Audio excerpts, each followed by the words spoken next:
Okay, this is a little bittersweet. Not that I'm letting this little tree go, but this will be the last progression update I will make for this urban dory Scots pine.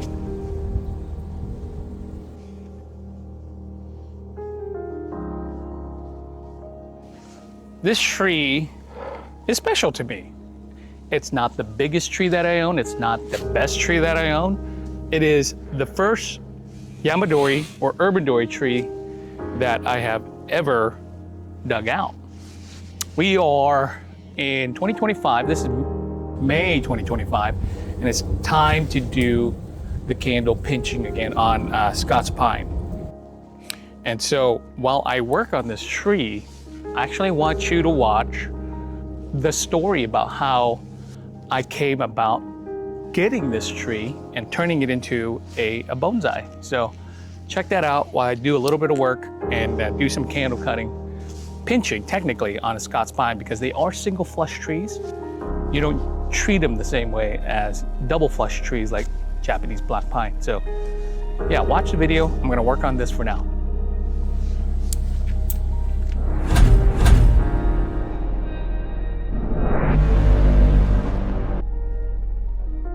It was February of 2019 in Seattle. The days were short and a little bit chilly. I left work one afternoon and noticed this pine seedling growing on the sidewalk. Now wait a minute, backtrack a little bit, Mr. AI. This ain't Chicago. I work in Seattle, so no one here wears suits, unless you work for the bank or something. Oh great, now that is much more like it. Anyways, I thought to myself, how did I never notice this little guy before? I was too excited about my first possible urban dory tree. I did what a lot of new bonsai people did. I yoinked it out of the ground and stuck it into my sandwich bag with a wet napkin around the roots. That was mistake number one. I was lucky that it was still dormant since it was February, and somehow the little tree made it.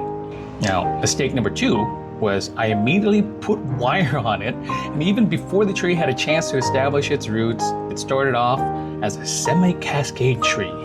Somehow the little guy survived, even with the improper transplanting technique.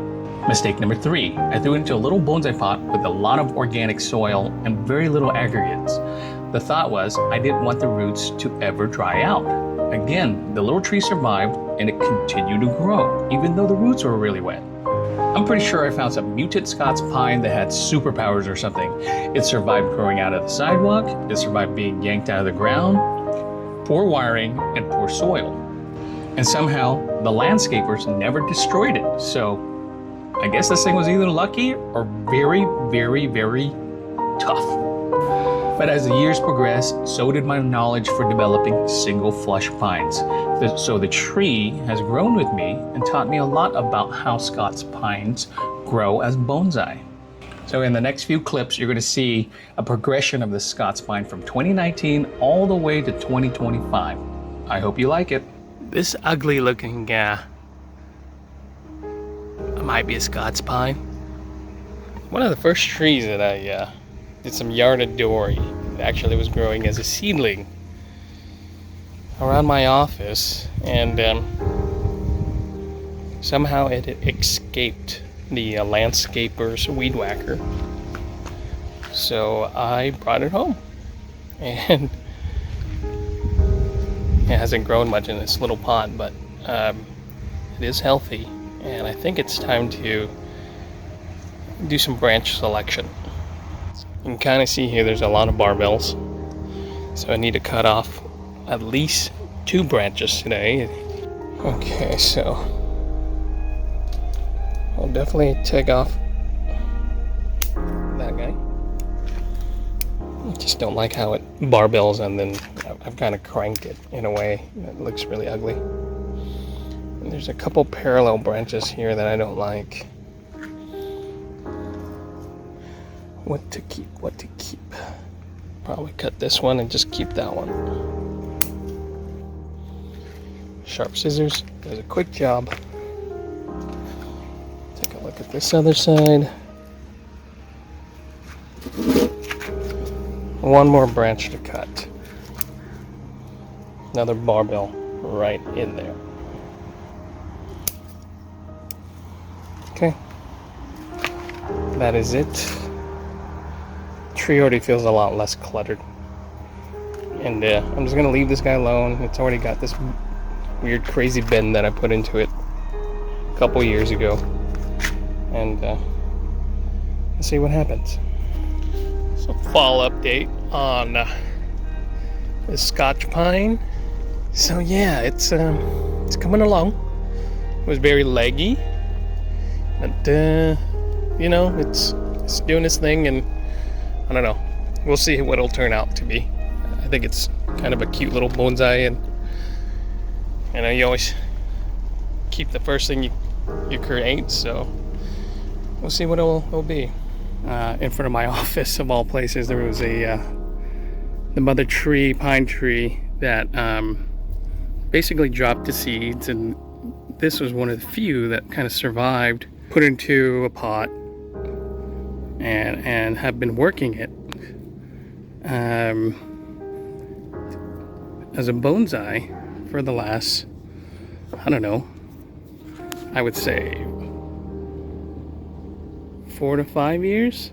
Yeah, somewhere around there.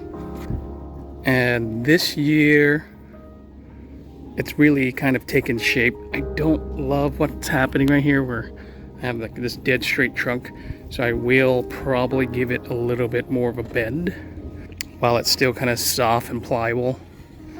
And it's ramifying a ton. You can see all the new candles here.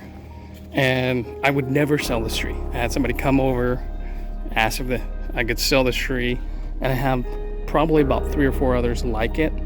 I had to tell them no, because this is my baby tree. This is kind of like when you go fishing and then you catch your first fish, you keep that one no matter what. So yeah, this is my baby tree. Because I've had it in the pot, the bark is starting to develop. You can see here it's more young growth. Down here it's barking up a little bit sooner. But overall, I'm really happy with it, and I like playing around with it. So yeah, we'll follow this tree throughout the course of its life, see what it turns into. Yeah, I am somehow bound to this tree to keep it forever. You might be able to get multi-flushes on it, depending on, you know, how healthy it is, how much you've been fertilizing, and even where it's growing, if you have a long enough season. So that's a different discussion. So that's about it. I mean, I'm just evening out the candles on this thing, and then we'll keep following and working this tree until it turns into something. I've changed kind of the angle, I've changed the shape, changed the bends on this thing multiple times, and it may go through some more iterations before I'm completely happy with what the final tree will look like. So yeah, that's it. All right, so this is my first ever collected pine tree. And when I got it, it was this little skinny seedling that I pulled out of the ground. Grew from seed from one of the pine trees that was around my office space, of all places. And I decided, hey, I'm gonna yank it out and bring it home and turn it into a bonsai, and here it is. It's candle cutting season, so I need to take this thing back. To get these to ramify, you have to use proper technique, right? And proper technique is to go around and basically you're doing candle pinching, as in the same way you would do Japanese black pine in the April time frame if you're here in the Pacific Northwest, maybe a little bit earlier in the warmer climates like California. But I'm going back down to about 2 layers of needles on the candle, so that way I can get shorter internodes. And this will also induce some back budding on the tree. I see this tree as one of my little babies.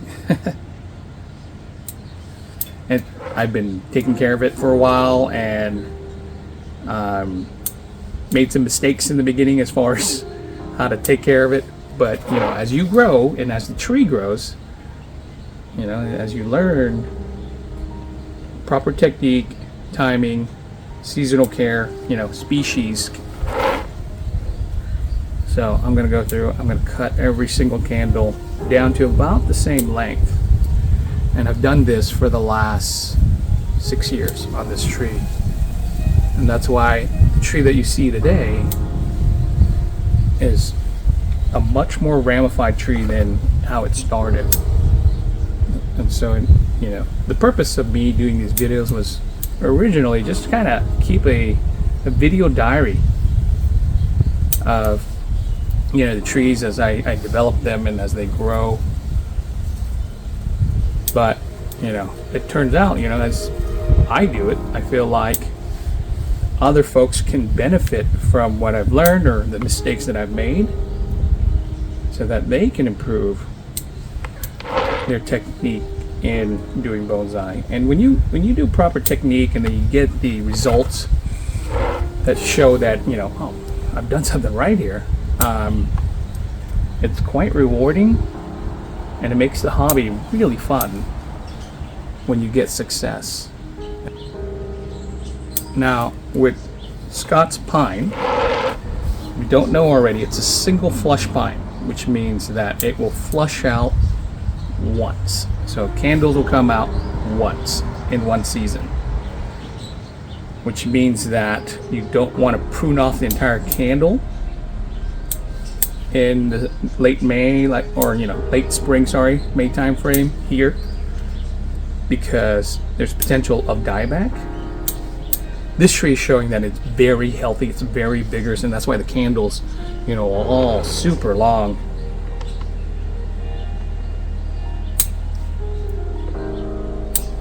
So this type of work is basically the kind of post-growth management that you would do on a double flush pine.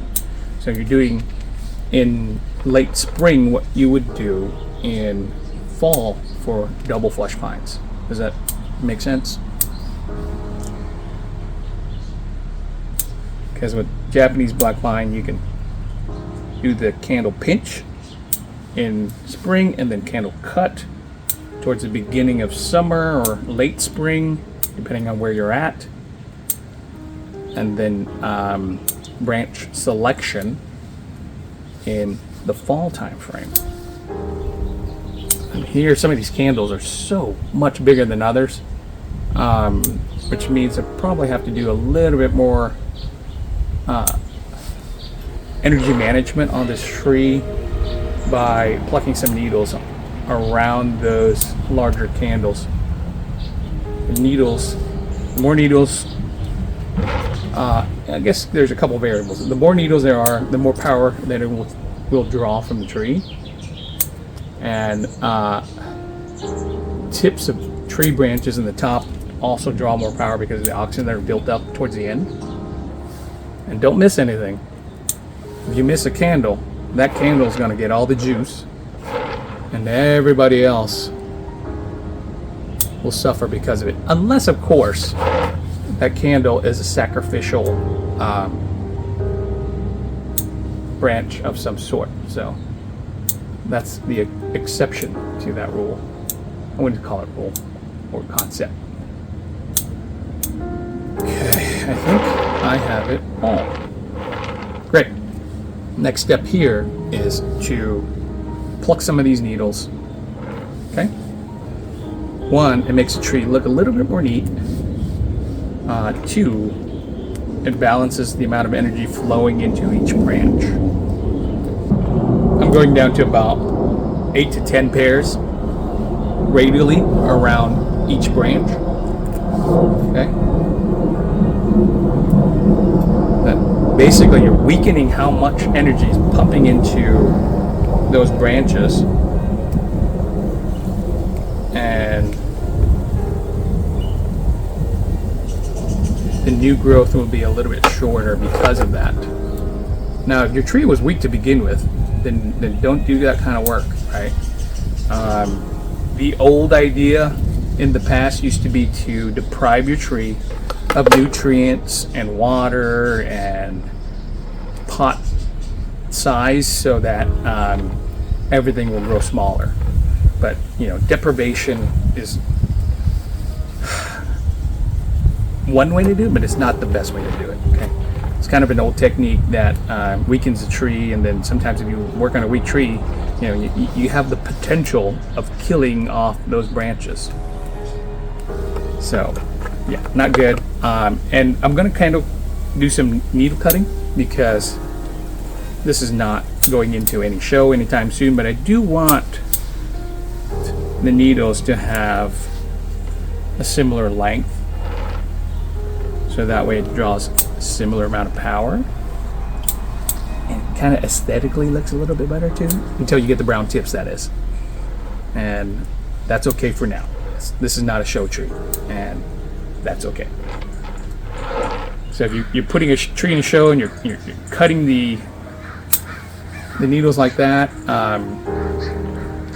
it's going to show up, and it's just not going to look good. It's not going to look good, and then you get a lot of judgy eyes looking at the tree saying, oh, it's been cut. The needle's been cut. It's improper technique. Who cares about that?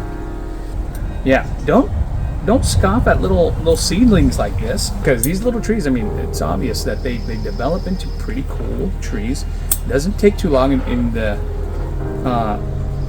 perspective of things. This is 6 years in training, and look at the density on this tree. So every year it just gets better and better and better and more dense when you use proper technique. And it's really rewarding to see results like this.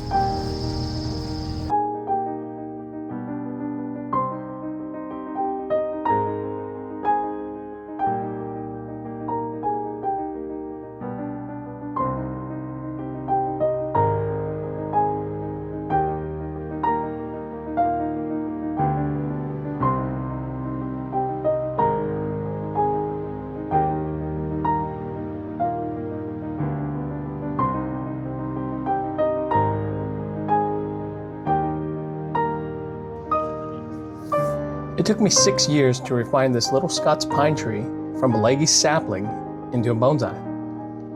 The process wasn't difficult, but it took proper technique, timing, and care to get it to the stage. So many of us go through life resistant to change, to evolve from a mold that everyone else expects us to be. Not all of us, like this Scots pine, are fortunate enough to be plucked from obscurity and then be transformed into something more radiant and beautiful. Life, though, is what you make of it.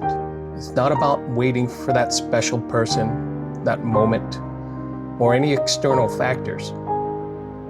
I do believe that we all have the ability within ourselves to transform into the best version of who we are and who we are meant to be. Treat and respect yourself as the person you desire to be, and your evolution will come to fruition.